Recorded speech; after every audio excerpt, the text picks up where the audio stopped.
Hi, I'm Eagle Mike, and we're going to do a full-length video of the Doohickey install. I've done pieces before, but this will be our first one, and I'll try to show you all the tricks and all the stuff I've learned over the years of doing this.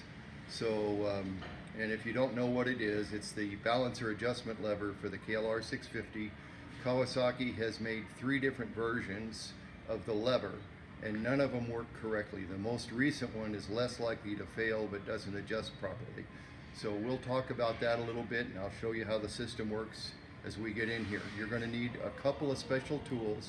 We sell those along with the Doohickey and the torsion spring, and what people call the Doohickey. And this is the part I make. It's the balancer adjustment lever, and this is the torsion spring. And that works a lot better than the factory style extension springs because it takes the slack out of the system properly without over tensioning the system. Okay, so this bike is a junk bike, and we don't know what's in there.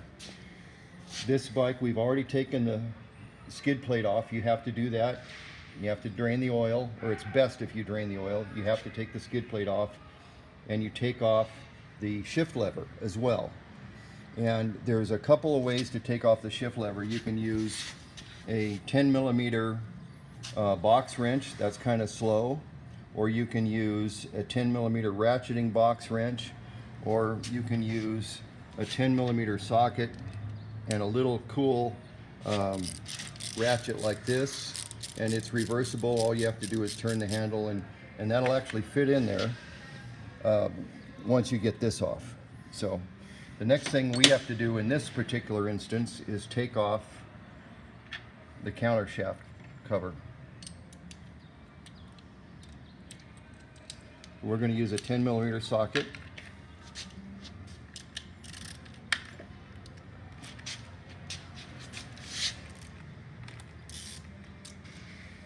And there's 3 bolts that hold this on. And for the sake of speed, we're going to cheat.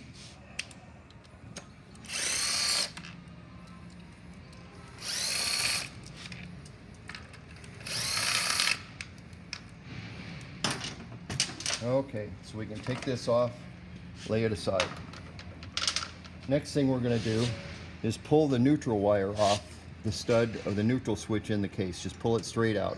It just presses on. And then these wires right here will wiggle out of the slot in the case right here. And that'll give us room so we can swing this outer case around and set it on the foot peg before we suspend it from this wire. So now we'll take all these bolts off, pull this case off, and send it around. And there's going to be a little bit of oil that's going to drain as we do this. We'll use an 8mm socket for that.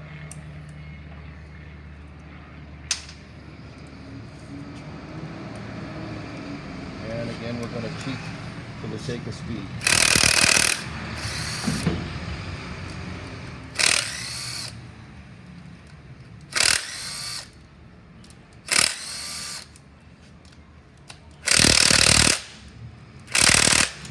Oh, somebody over-tightened that by a lot.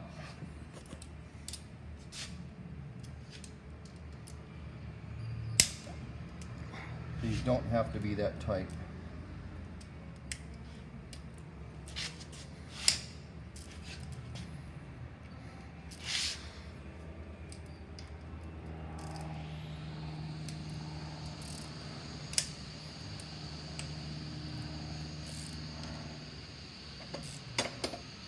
These are so tight, there's a chance somebody's been in here before.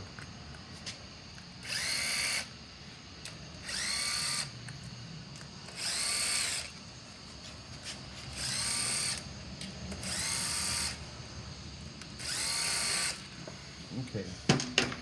Now there's 10 of these bolts, and they're a little bit longer than the other bolts on this left side, so you can put them aside right there. Now we'll wiggle off the case, and you'll see that there's a tab right here, there's a tab right here, there's a tab down here, and you can use those to wiggle off the case. And as you do that, Oh, looks like there's been water in this case. That's not good. So we're going to take this off, swing it around and set it here, and you're going to see that there's some washers and some gears in here that are loose, so we kind of got to be careful to keep track of that stuff. The magnet is trying to pull it in from the rotor. So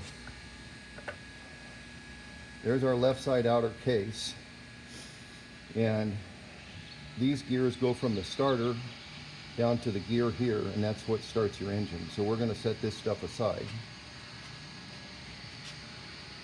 And these come with a washer on each side, so that at least is correct.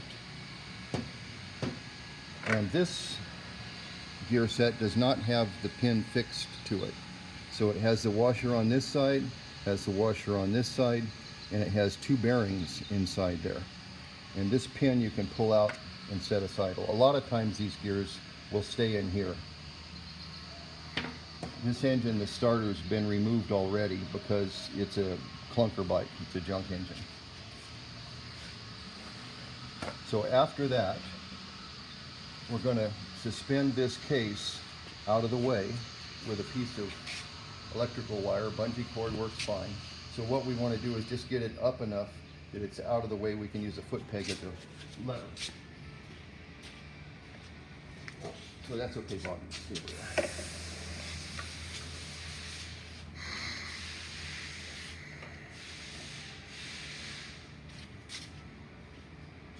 And what I did is I just tied that off on the rider's foot peg on the far side. So now we're going to use our rotor holder wrench to hold this still by letting it sit against the foot peg. And we're going to put a 19mm socket and a breaker bar, and I'm going to get an extension.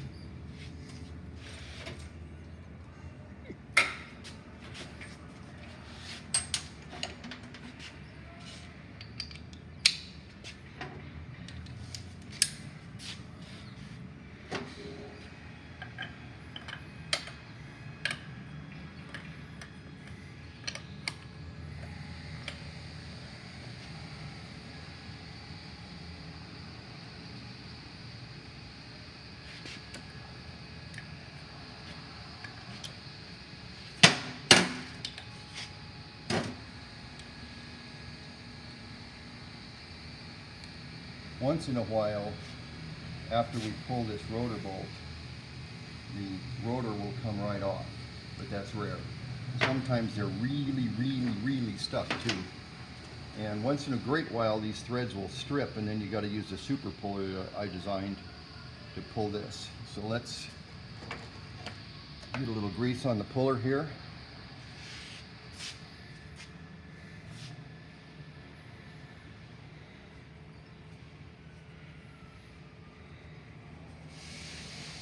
And I'm actually going to get a shorter extension.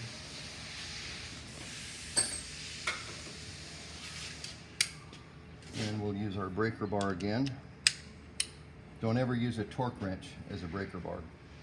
They don't like that. They don't hold up as well if you use them that way. Okay, now we're going to put this on the top side because we're going to screw that puller in against the end of the crankshaft.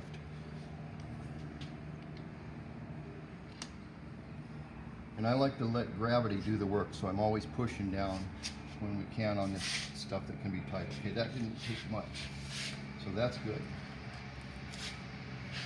Usually it takes a little more effort than that.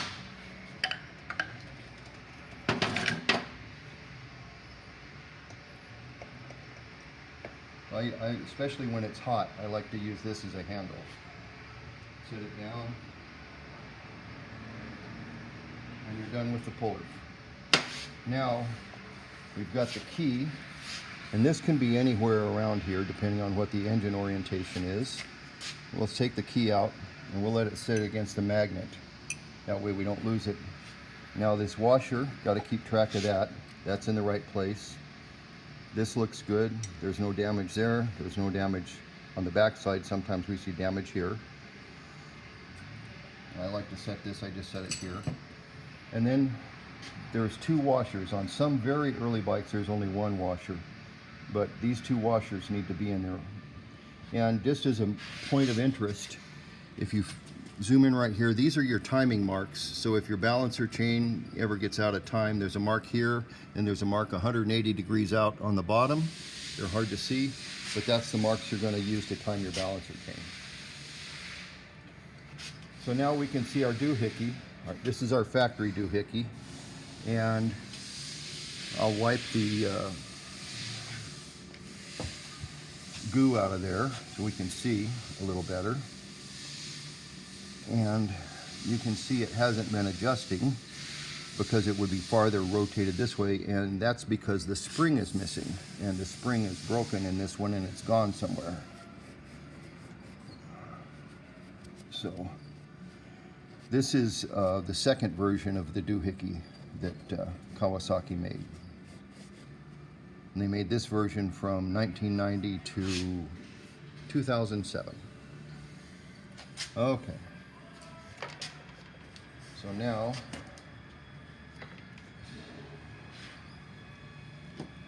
I'm going to take off the doohickey bolt, and again that's over tightened.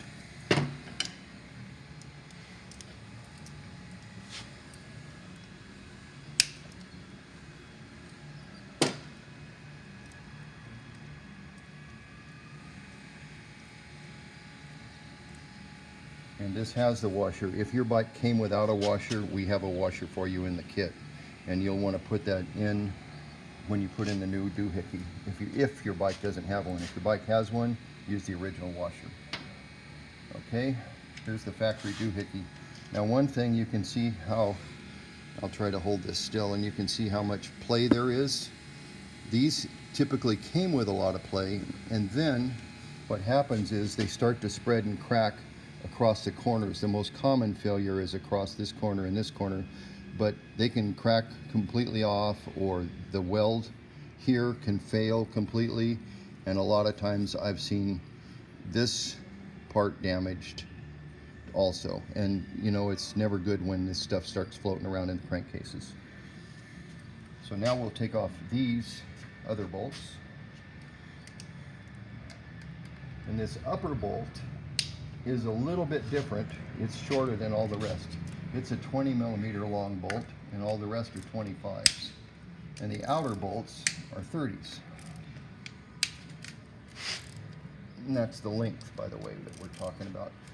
And some people call these 8 millimeter bolts because the head is 8 millimeter, but that's not really right.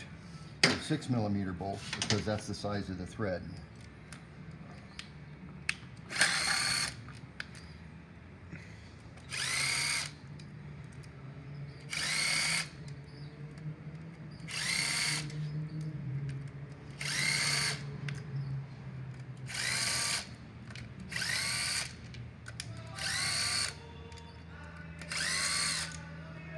And a lot of times you'll see that this shorter bolt, also the head can be black. This one, it's the same as the other ones. It varies from year to year. But you can see that this is 20 millimeters long and the other ones are 25. Feel sorry for this engine. Okay, so now we're gonna take this inner case off. And a lot of times it's hard to get off. There's an O-ring on the nose of the starter right here. So when that happens, when it's stuck up here, I use a pair of pliers like this, and I stick it in between the body of the starter and here, and I just rock it a little bit until it pops loose. And you want to keep your thumb, if you can, on this shaft to keep it pushed in, because once we take this case off, there's nothing holding it in. There's a washer behind there, and once in a while somebody drops that washer, and if they don't catch it, it can cause you a lot of headaches, maybe even ruin your engine. So we're going to pop this off. Okay, so, oh, we got lucky. Okay, so we got our case off, and there's our broken spring. And the end of this spring is supposed to hook around this pin. And it broke off, and the odds are 99% it's on the oil pump intake screen on the other side. So this is a real common failure for the Gen 1 KLR, This is the most common failure of the Doohickey system, and it breaks a little more often than the Doohickey does, up until 2007. After 2007, the springs break. Sometimes the lever breaks once in a great while, but they made the spring too long so it doesn't adjust properly. Okay, so now let's talk about the balancer system. The way the Doohickey is supposed to work, it's supposed to, the spring as designed, we'd loosen that clamping bolt, and the spring would rotate this eccentric right here, and that takes the slack out of the chain. Okay, and ideally there should be no slack and no tension. Now another thing to look at is the chain does not run down in the bottom of the teeth. You can see flat spots on this sprocket right here, and that's from the flats on the chain. The chain actually, the side plates actually run on the rubber, and so the rubber wears, and that's why you need to take the slack out. And the reason they did this, they put the rubber in there, is for noise, to keep it quiet. So the way this works is the engine runs this way, right? So as that sprocket runs, it drives the counterbalancers opposite. So there's one weight here, there's a weight inside the engine cases here, and then there's another weight on the other end of this shaft behind the water pump impeller. On the outside is the impeller, and inside is another weight. And it's like this without this ridge on it. Okay, and these are timed. You can see a mark right here. This is on the shaft, and a mark right here on the weight. And then there's a mark right here on this one. You can't see the mark because the washer's in the way on the sprocket. Now the problem is that a lot of people don't understand. There's 70 teeth in the chain, or 70 links, and there's 18 teeth on the sprocket. So this system, all the marks line up once every 9 revolutions of the chain, or every 35 engine revolutions.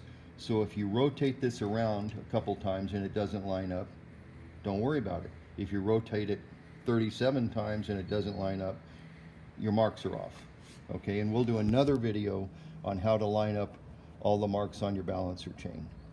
So we see that there's nothing broken in here. And another thing down here, one good thing, we can see there's not a lot of wear in the system. Right here, there's still a gap between this boss in the case and the chain. What happens when there's a lot of wear on the system, this rotates far enough to push the chain into the case.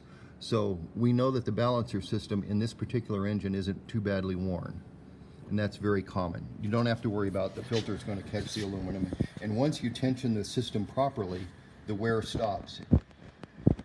As of today, we're making this video June 13th, 2020. Wattman has 178,000 miles on his original balancer chain and cam chain and balancer weights and piston and rings and almost the entire engine. And he put in a prototype torsion spring at about 2,000 or 3,000 miles, and it's still on the original spring and still the original lever. And so with proper maintenance, these parts just don't wear. But if you wait too long to do the Doohickey, you're going to end up with a lot of wear here. This is where the biggest wear point is.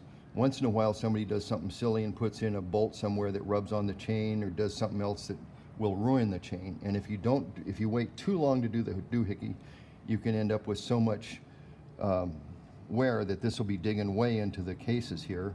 And this part will actually wobble on the shaft. And you can see this doesn't wobble at all. This is a perfect fit. I mean, this is awesome condition. So especially the 2008s and 9s, the splines here were soft and the splines in this were soft. And the inside of this where the chain pulls is not actually fitting the shaft. Only the splines here are fitting. And it would have been really great if they had a bushing inside this weight on the inside that fit the shaft. So as that pulled, it would not cause the splines to wear off center. You know, the contact point should be in line with the chain ideally. But this one, we don't have to worry. It's in great condition. Okay, pause for a minute.